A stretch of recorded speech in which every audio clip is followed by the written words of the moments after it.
So students, now in example number 7, the Mary had rupees 48 in total. The total amount she has is rupees 48. She spent 1/3 of her money to buy a ribbon. Ribbon is being brought from 1/3 of the money. And 3/4 of the remaining money, remaining word is being used, that is out of the remaining 3/4 of the money to buy a chocolate. Now the question is, how much more did the chocolate cost than a ribbon? Now in the method number 1, here we are using the model concept. The total money is 48, and this is the complete rectangle which I have taken it from here to here. You can see it from here.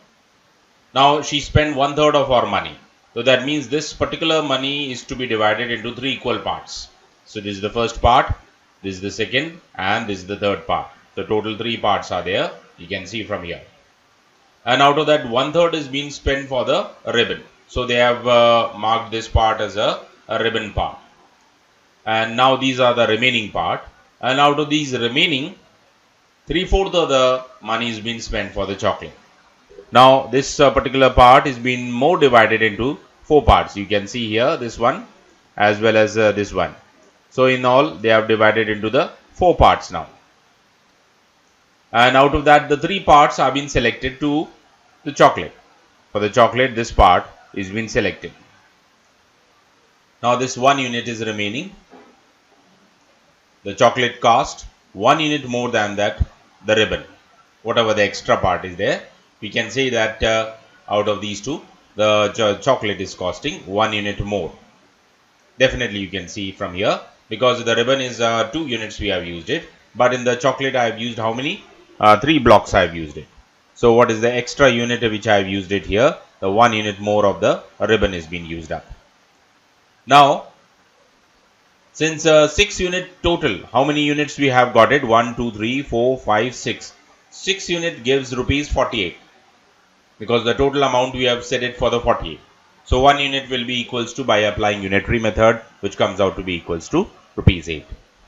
Another method is that the money spent by on the ribbon, on calculating, this comes out to be equals to, now the money spent on the ribbon is 1/3 of 48, the total money, which comes out to be 16. Now the word remaining, as I underlined in the question earlier also, the remaining amount, that means we have to subtract from the total amount. That means how much is left now? Rupees 32 is being left. Now out of this 32 rupees, 3/4 of the money is being spent on the chocolates. So 3 by 4 multiplied by 32. It will not be 48. Make it sure. This is 3/4 of 32, because they have used the word remaining. That means the amount which is being left out. So which comes out to be equals to how much? Rupees 24. How much is the extra then? Because the ribbon is costing 16, chocolate is costing 24. The extra amount is rupees how much? Now another tip is also been given here. We can calculate the amount of money spent on the chocolate in another way. The remainder that was left is 2/3 of the total amount. Now since 1/3 is being spent on the money, how much is there still left out? Because the total fraction we used to take it as 1. So 1 minus 1 by 3, that gives you the result 2 by 3. Now 3/4 of 2 by 3rd of 48. Because 2 by 3rd of money is being left out, and of that 48 rupees you calculate, which comes out to be equals to rupees 24. And on subtracting, you will get the result, which is equals to 24. That is rupees 8 rupees. Now there is a trait here is given. Jayant had rupees 24 in total. He spent 3/4 on the chocolate, and they have used the word again here.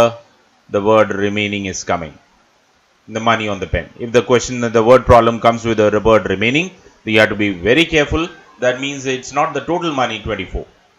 You have to calculate. First of all, you calculate 3 by 4 or 24. Then you subtract whatever the money will have been left out. That money is being spent on the pen. Now they are asking how much more did the chocolate cost. It's exactly the same what we have done it in the case of the example.